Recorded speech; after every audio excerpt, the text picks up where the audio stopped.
Hey guys, now you can follow me on Facebook. Just go to facebook.com/UltraMaximusReviews. Cybertron Weekly is your central hub for everything Transformers.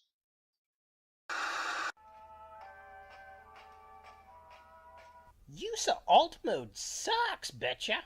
Your reasoning is hardly logical.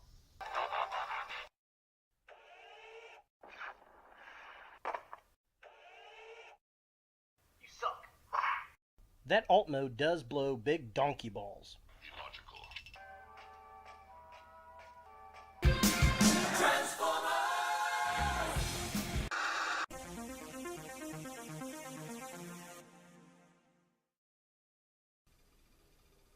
Hello YouTube, Ultra Maximus back with another toy review, and today we're taking a look at another Transformers figure. It's from Transformers Cyberverse. It's the Ultra Class Shockwave. Now, I found this at one of my local Targets down here on the south side of Indianapolis over in Southport, and I was not expecting this figure at all to be out. I don't even remember seeing this figure being revealed, so it was kind of a surprise. I went ahead and picked it up really quick. And, I gotta say, there are things I really like about this figure. I don't know if I'm gonna like this one better than I do the Deluxe. So far, the Cyberverse line has been pretty under par for the course. Actually, I guess over par for the course, according to the golf, right? So let's go ahead and take a look at the packaging. So here we have Shockwave in the package, and it's one of those open box face things that we've been getting with these Ultra Class figures. And, I gotta say, I like the sculpt, I like the paint scheme. The gun looks a little bit big, but there's some design details I really do enjoy. It says Transformers there, we get some really nice artwork of Shockwave right there. It says Cyberverse, there he is in his vehicle mode. Side of the packaging has got Megatron and I guess it's Night Stalker. I thought it was actually Arachnid is what she really kind of looks like, and then Starscream's there as well. The other side of the package has Shockwave right there. So just kind of a close-up. There he is, looking all kinds of cool. There's the artwork, definitely digging that. And then, of course, it says Cyberverse. And then there's the alternate mode.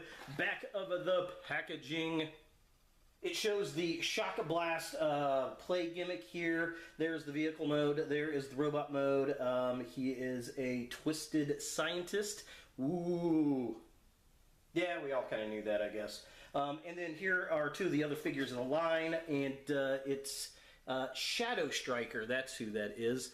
They did have her as well, but I passed on her. I thought Shockwave looked a lot cooler, and I'm more of a Shockwave fan. So yeah, there he is. And then there is the Shock Blast play gimmick, and yeah, there's the quote-unquote write-up. But yeah, that's pretty much it for the packaging. Let's go ahead and get Shockwave out of the box and see what we think. So here we have Shockwave out of the packaging, and I gotta say, I'm pleasantly surprised with this figure. I had reservations on it. The Ultra Class line has been kind of limited in articulation, and this one actually is really, really good. I think this might be the best figure of the line thus far.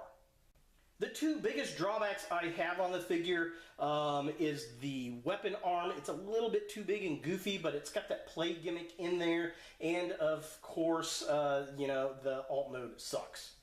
So looking at articulation on this figure, they did fix the head rotation, so it does move back and forth. I like that. That's a nice fix to a lot of the Cyberverse figures. This arm moves up and down. It kicks out like that. There's a twist at the top with a mushroom peg. He has a joint at the elbow, nothing at the arm there. This arm moves up and down. It also moves out. And then there's a twist at the upper arm, but there's nothing at the elbow because of the play gimmick. There is waist rotation, which is nice. Be careful though, because the mushroom peg that holds it on likes to come out. The leg kicks that far up. It kicks all the way back. It is on a ball joint, and again, be careful because these ball joints will pop out on you. He's got a single jointed knee, and then he has a ball joint on the foot right there. which gives him that crazy ankle rocker pivot we love. With this being his widest possible stance, with both feet still flat on the floor, and it's not much, really. So taking a closer look at the figure itself, it's sculpted really well. I like the colors. I like the purple. I like the purplish pink. The designs are nice. He's got this nice Decepticon logo there. The head looks good. It's got the yellow eye. He's got kind of tall little silver ears, but that works for me. The backpack on the figure is not bad at all. It's pretty stable. And the biggest issue that it has as far as aesthetic looks is the weird little gray piece here on the upper arm for the play gimmick. Other than that, I mean, it's pretty forgivable for that. Everything else looks good. I wish that there was an elbow joint on the gun arm, but that's kind of a minor nitpick. Taking a look at the midsection of the figure, I will say I really do like this Decepticon logo that is carved into the gun arm. I think that is really cool. All the pink details on the gun and the arms, I definitely dig that. He's got the gray legs there. I don't mind the kind of over armor on the hand here. It works for this type of figure. And the upper legs are actually done really well. There's little hollow bits on the inside of the legs to save money, I'm presuming. The ugliest thing, again, is that play gimmick on the arm, and it just makes that gun a little bit too bulky. If they would have slimmed that down, it would have looked a lot better. So looking at the legs of the figure itself, I like the colors. I like how there's the pink on the knees. The silver plating on the side looks really good. There is some gappage issue on the back of the legs here. I would say it's for transformation, but it's really not because he just kind of walks around in this four-legged mode. So it's really just kind of there to save space, which is kind of annoying. The feet work really well. They're nice and big and bulky. They're on a ball joint, so he's stabilized really, really well. Yeah, I mean, as far as legs go, they're not bad. For comparison, here we have Shockwave with Shockwave and Shockwave. That's a lot of Shockwaves. Of course, here we have the Cyber Battalion Shockwave right here, and the Deluxe Class Cyberverse Shockwave. And of the three figures, this is definitely the best one. And between the two Cyberverse figures, I've got to say I do like the Ultra Class. It's larger, it has better articulation, and just in the sheer fact that head moves. And it's got waist rotation. It doesn't have the elbow joint that this one has on the gun piece. But yeah, overall, I feel like between these two, I'm liking this one a little bit more. It's got a bit more paint apps, and it doesn't look as angry as the other one. Which is a weird thing to say about a Decepticon, because they probably should be angry. But yeah, this one's definitely scoring some high points in my book. Now, Shockwave turns into a four-legged cannon thing in this version of the Transformers, which is really atrocious. I don't like it at all. I wish he turned into some kind of Cybertronian tank. But I get that they have to come up with new ideas and designs just to keep the line fresh. But this is not a good idea. So let's go ahead and transform Shockwave into his leg tank mode.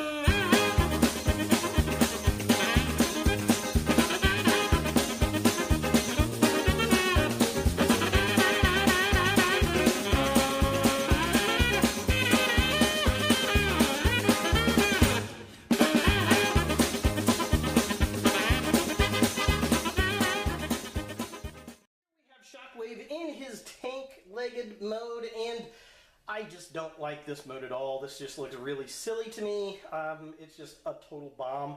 But yeah, it is what it is, and yeah, it is better than the deluxe version, at least because the tank turret does rotate, so I do appreciate that. But one of the goofy things is that these legs here are kind of weird. One bends one way, the other bends the other way, and that's because this one kind of folds up and goes up into his torso in robot mode. And the legs want to pop off the ball joints on the back, so be aware of that. So just kind of a close-up. Yeah, I mean, there it is. It's weird and goofy, and I really don't care for it at all. I guess it's supposed to be some kind of mecha spider thing, but I don't know, it's just not good to me. So the play gimmick on this figure is right here. You pull this back and whoa, if I could do this on camera, that would be nice, huh? Let's see here, let's try this again. So we pull this back, and it's difficult. There we go, and it opens up, and that's the Shock Blast play feature. Yeah, this spring mechanism is very, very strong. I do like the metallic pink they got going on in there, but yeah, that's the play gimmick. That's how it works. So yeah, the only thing I can tell you is just if you get this thing, keep it in robot mode. This mode sucks. So is the Transformers Cyberverse Ultra Class Shockwave something you want in your Transformers collection? You know, I'm going to say sure. If you can't find the Cyber Battalion Shockwave from Walgreens, this might not be a bad substitute. Of all the Cyberverse figures, this is probably the best figure to date I've had my hands on. I like the size, I like the articulation on it for what it is. It does have the play gimmick, which makes the gun a little bulky, but that's forgivable, I suppose. I'm still not a fan of the alt mode. I think that's terrible, but it is what it is. The paint scheme, the sculpt, all looks pretty good, and it all says Shockwave to me. Now, I will say that some of the joints are a bit loose and can come off. The hips on the ball joints on the hips are like that, as is the waist itself. And then the little leg that folds in and out of the body, that's kind of a pain in the butt. But other than that, I mean, and those are kind of nitpicks, it's not a bad figure. So there he is, Shockwave, the Ultra Class figure from Transformers Cyber Battalion. Hey guys, thanks for watching. If you like this video, thumbs it up. If you hate this video, thumbs it down. To watch more Ultra Maximus, click on the links to the right. Don't forget to subscribe and share, like us on Facebook, and look for more videos in the future.